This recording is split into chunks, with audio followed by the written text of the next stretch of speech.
Dental is not part of original Medicare, and even Medicare Advantage plans require prior authorization just for some dental services. Stick around. Today, we're going to show you how to find a real dental plan so you can solve that mystery once and forever. Today, I have with me Caroline Edwards. Caroline runs our office at Senior Savings Network. Hi, Caroline. Hi, nice to meet you, Chris. Or nice to meet your audience, I should say.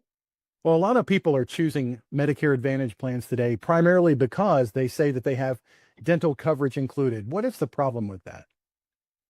Yeah, so what we're finding is the integrated Medicare Advantage plans that people are giving up original Medicare for have a very limited coverage. Usually they're an HMO.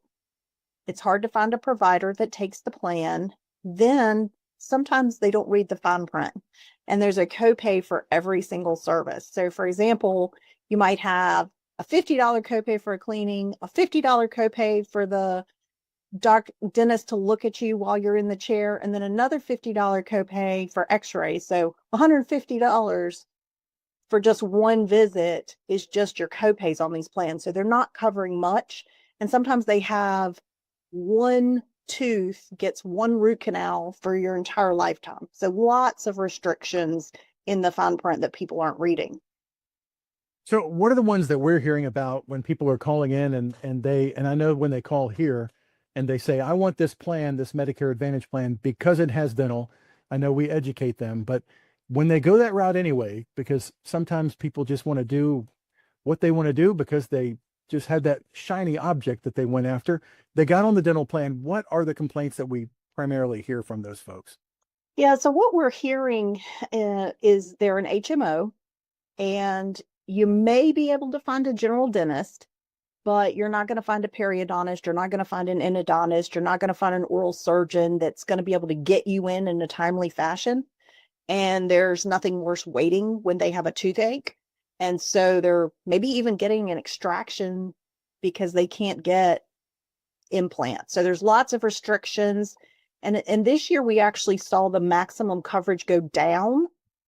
So where they may have had $2,000 in dental coverage last year, maybe it's $1,200 or even $750 this year. So people are not getting much after they get their cleanings done. And that's kind of misleading too, isn't it? When they say you have $2,000 worth of a dental benefit, what does that really mean? As we found in the Medicare Advantage world, when they say you have a max out of pocket every year, and that's fantastic, but that's only for things that are covered, right?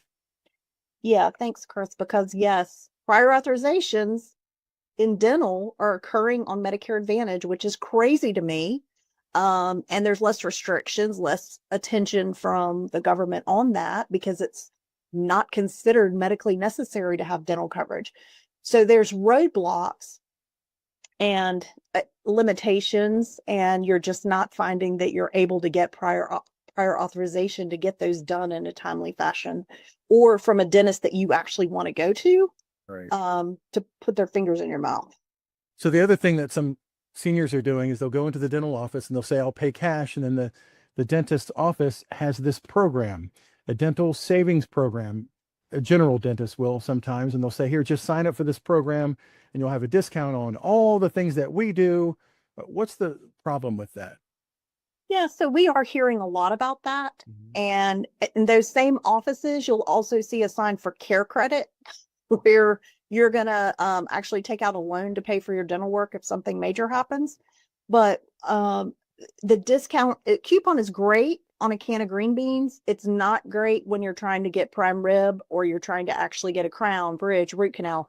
Those same dentists refer you out to specialists, and you have no coverage at a specialist because that discount coupon is only good at that one dentist's office. And they're not going to put you in the chair to do massive dental work if they know they can charge somebody else more. And my uncle's a dentist, love him. He's great. But you need dental insurance to cover specialists. And that's where the rubber meets the road, is those big specialist bills of thousands of dollars. Speaking of which, what does a typical implant cost? Because I know that many seniors I've talked to, they've had the choice of getting the implant, but then they see the bill and they're like, I'll just forego it. Why is that? What do those typically cost? And Oh, what other major things are seniors having to maybe forego because of the cost? so this is heartbreaking, but the American Dental Association says that the average senior has 3 missing teeth or decaying teeth. And that is because people cannot afford the major services that they need. It depends on where you live in the country. So Alabama, Mississippi, you win the deep South. Those average implants are $1,800. Hawaii, you live in a beautiful place, but implants are going to cost you $3,500. California, Massachusetts, DC, $2,800. So it's a wide range, and that's not the dentist's fault. I don't want to blame the dentist for overcharging. That's the rent of their office in that location. So that's a fair and customary usual rate for those procedures. And that, again, those rates are from Care Credit because they're having to do loans to all these seniors all over the country just to get one implant. Well, are there risk factors that certain people have the propensity to need more dental work than other people? Yes. So again, I'm not a dentist. The American Dental Association says if you smoke tobacco or chew tobacco, so my entire varsity softball and baseball team growing up, you guys, you might in the past have used tobacco or currently use tobacco. That's a risk factor. But genetics, some people have deeper grooves in their teeth, and unfortunately, food gets caught and causes cavities, and there's nothing you can do about it. And then there's certain health conditions like diabetes. We know that impacts your blood sugar levels. Well, guess what? That sugar's in your mouth and creating more cavities, and also creating dry mouth, which can cause, again, enamel wear and cavities. We have certain medications that you could take that make you really need to think about a dental plan if you don't have one. If you take steroids, if you have taken or are taking medications for cancer, once again, that can impact your teeth and your tooth health. What does a good dental plan look like? We've talked about those that are the gotchas that are in the Medicare Advantage program that people think are comprehensive dental plans, and I've never seen one that really is. And then we talk about discount plans that are offered sometimes at the point of sale at the dentist office. But what does a real dental plan look like the kinds that we offer? Right. So a PPO. So you can go to the dentist that you want to go to, or if your dentist is out fishing or hunting, as my uncle would be sometimes, you can go to another dentist if that's when your tooth cracks. You can get the care that you need at a specialist. So periodontists, endodontists, oral surgeons. You're not having one procedure in a lifetime maximum like we talked about. There's not hurdles to care. So they're not putting road bumps to keep you from getting care. So there's no prior authorizations. Some of those plans just cover cleanings. That's not why you need insurance. You can probably afford a cleaning. You need to be able to cover those major services. And old dental plans used to have a really low maximum. Well, the new dental plans that we're finding, you can have thousands of dollars in coverage every single year. And you need to talk to the agent that you're working with, whether it's us or someone else, about coverage for things like implants. Maybe your plan is less expensive if you don't get implants covered, but maybe your implants is something you want covered. And so you need to make sure those are covered as well. So what should someone do if they want to compare the real dental plans that are out there? What would you suggest? I would suggest that they call the Senior Savings Network, book an appointment at our link.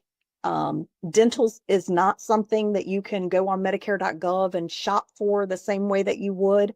And you don't have to be 65 to get on a dental plan. So if your spouse is under 65, that's something that you would want to consider. You could do a family plan and get some dental insurance through that. So give us a call. We'll be glad to go over what you have now versus what you could have. And we're even finding that people who had retiree dental coverage have one of those old plans with only $1,000 limit and they're paying $40 a month. That's really not good coverage anymore. That kind of plan has kind of grown out of fashion because it's not of enough value for folks. So we'd love to compare that for you too. And, with dental, it doesn't have to be open enrollment. You can enroll in a dental plan any time of year. So if you want to look at changing your plan, or you want to look at comparing your plan, or you want to add a new dental plan for yourself and your spouse, you can do that right now. Good deal. Thank you. And our number I have memorized 800-729-9590. And our website is where you can book an appointment. So if you're watching this in the middle of the night and you want to make an appointment for the next day or the next few days, whenever it's convenient for you, you can go to seniorsavingsnetwork.org and make an appointment there that's convenient, and we'll be there. Caroline, thank you so much for joining me with all this amazing information on dental plans that most people did not know. I appreciate it. Thanks, Chris. I appreciate it. And thanks for everybody watching. I appreciate that. Take care, y'all. Bye-bye.